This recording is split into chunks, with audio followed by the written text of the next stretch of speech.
Hi guys, আমরা চলে যাচ্ছি পল্লীগ্রাম টিভি। তো ওখানে অডিশন আছে, অডিশনটা দিতে যাচ্ছি। তো কি হবে জানি না, তোমরা দোয়া করতে থাকো যেন আমরা পাস করে ফেলি অডিশনে।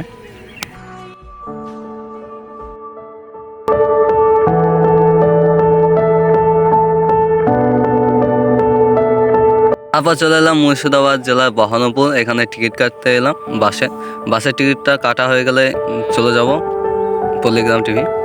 তো একটা কথা বলছি তোমাদেরকে, মন দিয়ে শোনো। তোমরা কিন্তু ভিডিওটি স্ক্রিন করো না, ঠিক আছে? পুরো ভিডিওটা দেখতে থাকো, আমি সব কিছু এতে তুলে ধরবো। ভিডিওটার মধ্যে তোমাদেরকে কী জিজ্ঞেস করবে অডিশনে, কিংবা কী কী লাগবে তোমাদেরকে সব কিছুই তুলে ধরবো আমি, দেখতে থাকো, ঠিক আছে? এবার চলে এলাম নদিয়া জেলার আমতলা। এবার এখান থেকে টোটো ধরে চলে যাবো আজলামপুর। তোমরা পুরো ভিডিওটা দেখতে থাকো, ঠিক আছে? স্ক্রিন করো না। ওখানে অডিশনে অনেকই লোক এসছে আমার মনে হচ্ছে।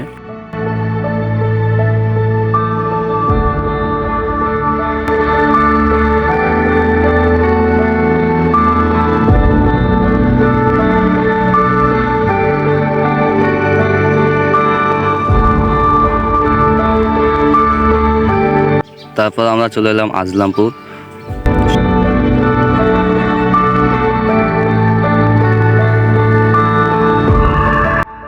চলে এলাম যেখানে অডিশন হচ্ছে সেখানে। অনেক লোক এসছে, তোমরা দেখতে থাকো।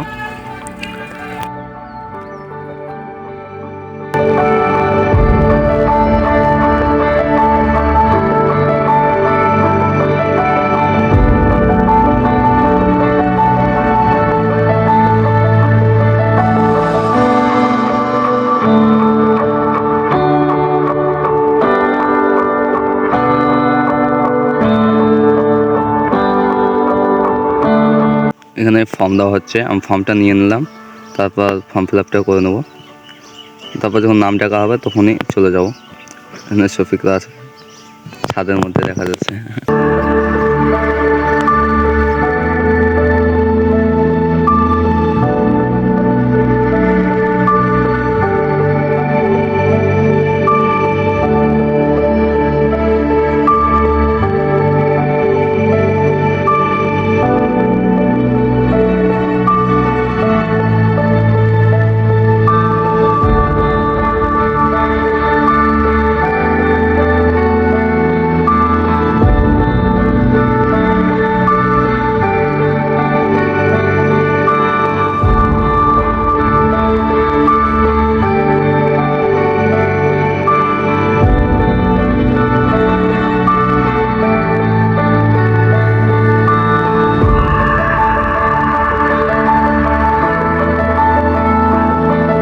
তারপর যখন অডিশনে যে ফর্ম ফিল আপটা দেওয়া হবে, সেই ফর্ম ফিল আপটা দেওয়ার পর তোমাকে ওইখানে ডাকা হবে অডিশনের জন্য।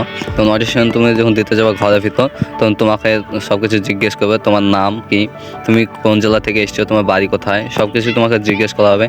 আর অডিশনের মধ্যে ওদের মন মতন ওরা জিজ্ঞেস করবে। আমাকে একরকম জিজ্ঞেস করছো, তোমাকে আর এক রকম জিজ্ঞেস করতে পারে। তুমি যদি পাস করতে পারো তাহলে ওরা নিয়ে নিতে পারে, ঠিক আছে?